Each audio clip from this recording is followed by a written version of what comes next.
Bonjour à tous les gars et bienvenue sur ma chaîne YouTube. J'espère que vous allez bien. Franchement, ça fait une éternité que j'ai pas fait ça. À chaque fois que je m'arrête, j'ai vraiment l'impression que ça fait une éternité que j'ai pas fait ça. Alors aujourd'hui, petite vidéo, on va dire, sur le live de Loubna. Enfin, c'est une rediff plutôt. Et aujourd'hui, c'est une femme, en tout cas, il y a écrit dans l'intitulé. C'est une femme qui apprend la liaison de son mari avec sa cousine et elle décide de passer à l'acte et faire un truc où elle ne peut pas revenir en arrière. Et j'ai voulu faire cette vidéo là parce que effectivement on l'a toujours dit, la tromperie se fait dans les deux sens, homme comme femme. Mais moi, pourquoi à chaque fois je fais ces vidéos là, c'est que j'ai l'impression que quand c'est fait à l'inverse, c'est-à-dire fait par une femme, on a une tendance à banaliser ça et on a une tendance à se dire oui, merci ma soeur, tu as fait ça au nom de toutes les femmes qui se sont fait tromper. Oui, c'est ça que j'aime pas dans cette histoire en fait. Une histoire de tromperie n'appartient que à un couple particulier. Ça ne peut pas être pour d'autres couples. Même s'il y a des choses qui vont se rejoindre. Mais là, dommage que je ne peux pas vous montrer les commentaires, mais les commentaires, ils sont ignobles.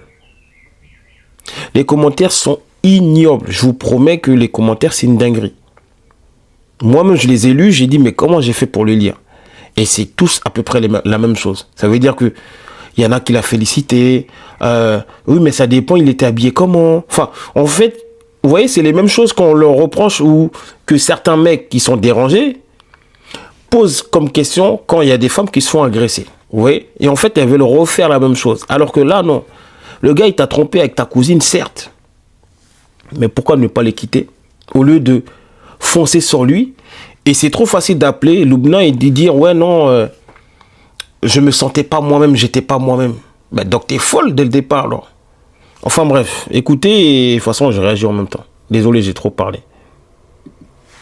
Et là je vois une silhouette. Il faut savoir que mon ex-mari il est très grand de taille. Et je le vois. Et là je pars en vrille. Et là c'est plus moi. C'est plus moi qui conduis. Et là, tu sais quoi? Si c'est pas toi qui conduit alors? Parce que c'est trop facile. Je prends ma voiture demain, je roule sur quelqu'un ou dans quelqu'un, et puis je dis c'est plus moi. Tu penses que ça va passer? Si on ne trouve pas si on me fait un test d'alcoolémie, stupéfiant, etc., on trouve rien. Ils vont dire mais monsieur, vous étiez maître de vous-même. Hormis peut-être la fatigue qui peut-être m'excuser. Mais tu prends une voiture potentiellement qui fait 1,6 tonne, tu fonces délibérément sur quelqu'un et tu dis que c'est plus toi. Faut arrêter. Soit t'es folle dès le départ. Quoi? C'est quoi? J'arrive en voiture à fond et je l'ai tamponné. Je le tamponne en voiture. Le pare-brise, il était mort.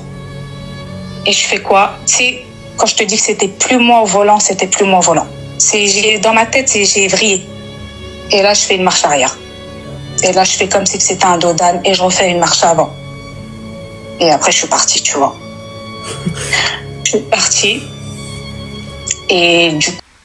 Elle a comment eu le temps de faire marche arrière, marche avant? C'est-à-dire, elle a tamponné à une certaine allure déjà. Et elle a reculé. Elle a fait une marche arrière. Et ensuite, elle a roulé encore et elle est partie. Et après ça, tu vas venir nous dire que tu n'étais pas toi-même. Non, faut arrêter. Même la pire des tromperies, ça sert à quoi d'avoir fait 10 ans? Parce qu'apparemment, de toute façon, vous le saurez plus tard dans l'histoire, elle a fait soi-disant 10 ans. Donc c'est facile. Tu peux en tenter à la vie de quelqu'un, même s'il est devenu handicapé. Hein. Voilà, dans l'histoire, il est devenu handicapé. Ok? C'est-à-dire que tu l'as gâché sa vie parce que il te trompait. Mais je sais pas comment on peut être fou dans ce monde-là. Du coup, je suis rentrée chez mes parents parce que je savais pas où aller. Je suis partie chez mes parents, je voyais rien sur le pare-brise, je voyais rien. Je rentre chez mes parents et là, ma mère, elle me voit, elle me dit mais qu'est-ce qui se passe? 5h du matin, j'étais là, je sonnais chez ma mère et tout. Elle m'ouvre la porte, il y avait mon frère et là, je leur raconte. Il y a ça, il y a ça, il y a ça, il y a ça, il y a ça. Et là, ma mère, elle pète un câble, tu vois. J'ai ma fille, je venais d'accoucher, ça faisait pas longtemps. Mon frère, il me dit, mais Ce qui est étonnant, cette fois-ci, c'est que Lubna ne dit rien, alors qu'elle est connue ou elle est réputée pour réagir à des trucs comme ça. En tout cas, moi, de mon côté, les 4 parties que j'ai vues, je la vois pas réagir. Je vois juste faire des grimaces comme ça et dire rien. Alors que d'habitude, là, c'est une histoire où tu devrais sermonner un peu la meuf parce qu'elle a pas l'air de réaliser ce qu'elle a fait. Tu prends une voiture, comme je l'ai dit tout à l'heure, qui fait 1 tonne 6, 2 tonnes, tu fonces sur quelqu'un délibérément et tu dis je n'étais pas moi. C'est trop facile. Et 10 ans, elle devait faire 10 ans, elle a fait 7 ans finalement.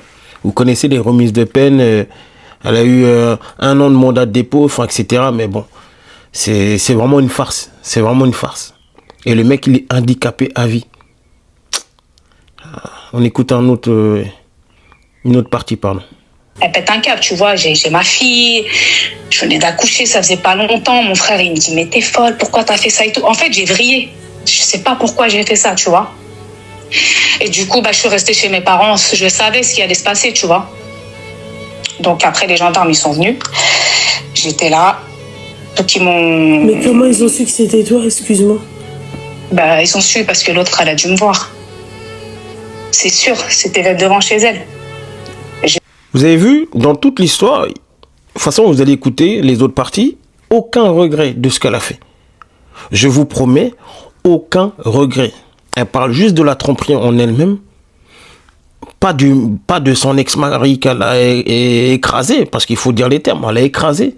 Aucune compassion pour lui. Et comme je vous ai dit, les commentaires, c'est pire que elle, sa réaction. Elle raconte le truc dans une froideur, pas d'émotion pour le gars. T'as quand même limite intenté à une vie. S'il n'était pas en vie, s'il n'était pas handicapé à vie, il serait potentiellement mort. Mais t'en as rien à foutre. Elle en a rien à foutre. Pour un quelconque déshonneur ou quoi que ce soit, il t'a trompé. Franchement, je sais pas pourquoi les gens ils se prennent la tête. Dans une tromperie. Même si c'est ta cousine, c'est ta soeur. Tu laisses, tu pars. À moins que, c'est là qu'on voit qu'il y en a, ils s'en foutent de leur vie.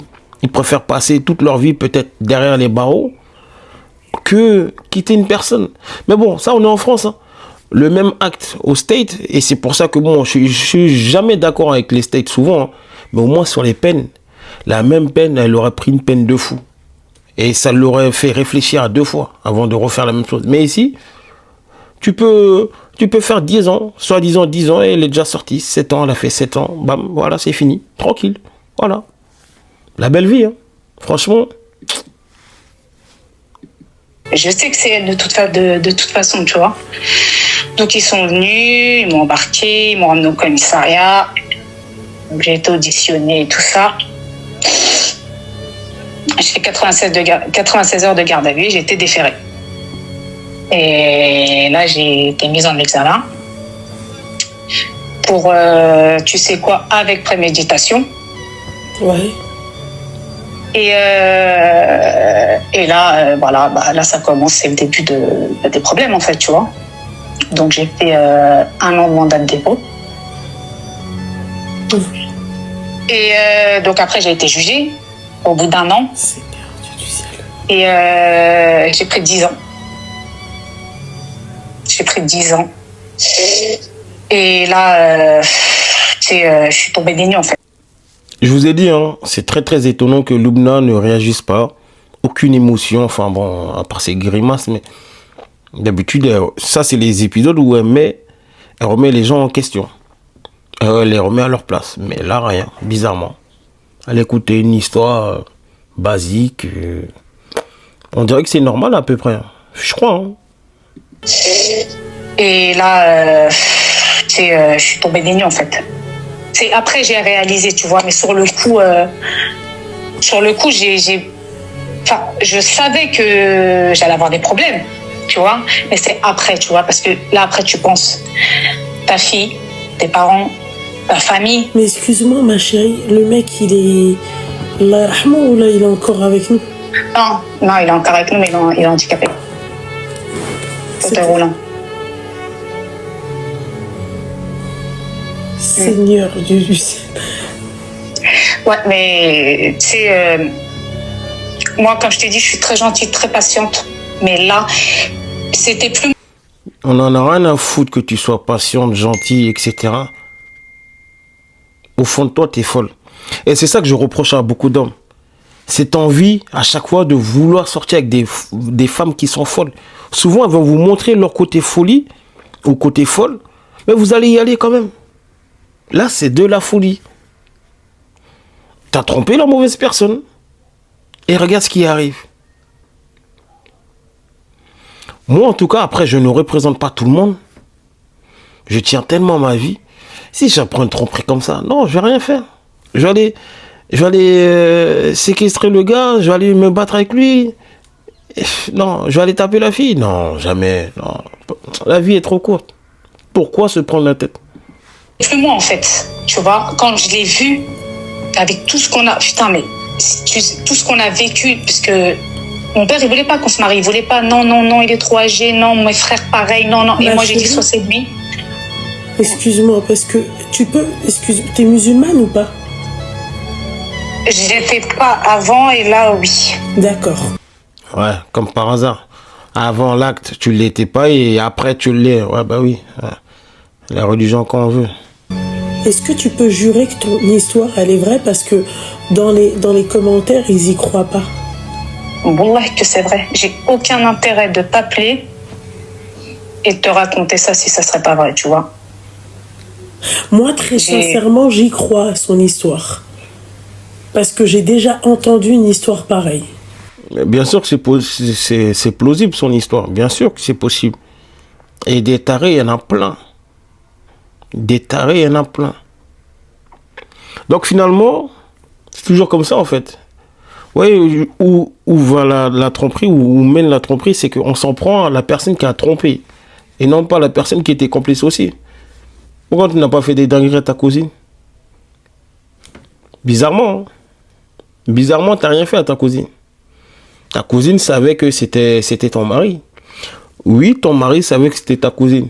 Mais les deux, aux dernières nouvelles, ils se sont trompés à deux. Pas tout seul.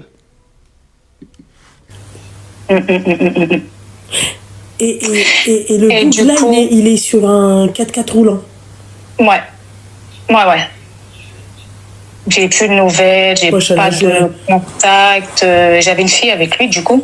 Ouais. Bon, elle voit son père. Parce que quand j'étais en prison, du coup, c'est ma mère qui a eu la garde. Parce que mon ex-belle-mère, j'ai pas de contact. J'avais une fille avec lui, du coup. Ouais. Bon, elle voit son père. Parce que quand j'étais en prison, du coup, c'est ma mère qui a eu la garde. Parce que mon ex-belle-mère,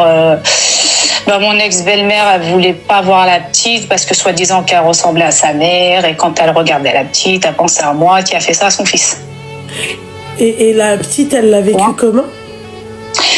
Bah écoute, comme elle a grandi chez mes parents et tout, donc comme elle me disait ma mère, ça me fait mal au cœur, tu vois. Bon, elle appelait ma mère maman. C'est pas grave, ma chérie. Ouais. Bah je préfère qu'elle appelle. Tu en avais rien à foutre, hein. Ça te fait mal au cœur de quoi? Et vous avez vu les répercussions, mais on n'a rien à foutre des cinglés, qu'on n'a rien à foutre des répercussions que ça peut donner sur leurs enfants. Vous êtes folle. Vous êtes folle. La petite, elle a grandi comme ça. Sa mamie, c'est pour elle, c'est sa mère. Tout est chamboulé. Quand elle va prendre l'histoire, pourquoi son père est handicapé. Elle est déjà folle, la petite. Et ils en ont rien à foutre. Que comme ça. Ça va être que comme ça. Des traumas. Des enfants qui vont prendre les traumas de leurs parents. Et ça continue. Et la meuf est sortie, tranquille. Ce pays, ce sera jamais de m'étonner. Elle appelle ma mère maman, mon ex-belle-mère maman, tu vois. C'est ce que j'allais te dire, ouais. Et faut savoir que je voulais pas que mes parents viennent me voir, ma fille et tout, pardon, je ne les ai jamais vus. Pendant 10 ans? Non. J'ai pris 10 ans. Mais je suis sortie au bout de 7 ans. Sans compter le 1 an de mandat de dépôt. Si, c'est compté. C'est compté, d'accord. Ouais, c'est compté. Seigneur Dieu du ciel. Wesh, elle a juré, Miard. Fais pas chier. Il n'y a aucune émotion. Tu tapes 8 ans de prison. Encore heureux que tu n'as aucune émotion. Avant même de rentrer en prison, elle n'a pas d'émotion. S'il te plaît, elle a tamponné son mari. De quoi tu me parles? Il n'y a plus d'émotion. De quoi tu parles? Elle, la meuf, elle savait très bien où est-ce qu'elle allait aller. Wesh, c'est bon. Enfin, je suis désolée, ma chérie, je réponds à ta place. J'imagine que, voilà, quoi, il n'y a plus d'émotion. Hein. Tu vois ton Ah oui, mari, non, mais C'est là qu'est le problème, justement. Qu'il n'y ait aucune émotion envers la personne à qui elle a fait ça. En aucun cas, elle s'excuse dans tout ça. Elle en a rien à branler. J'ai tamponné un poteau. C'est comme si j'ai tamponné un poteau et puis voilà, c'est fini. de chez ta cousine, toi, tu vois noir, tu sais ce que tu fais. J'ai pas de contact.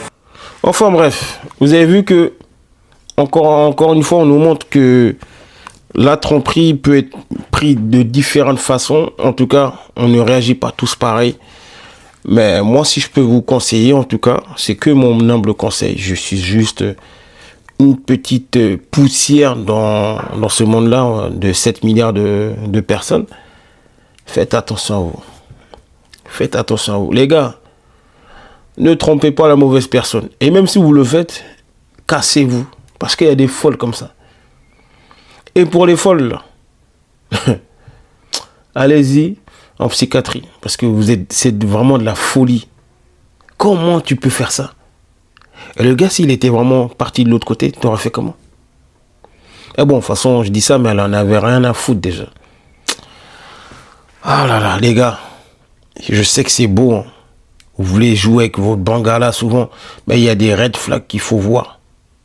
Il y a des red flags qu'il faut voir. Les gars, quand il faut y aller, partez de là. Et c'est pas toutes les femmes qu'il faut tromper. Ne trompez même pas tout court. Regardez ce que ça peut donner. Voilà, likez, partagez, abonnez-vous, commentez. Et à très bientôt les gars. Merci.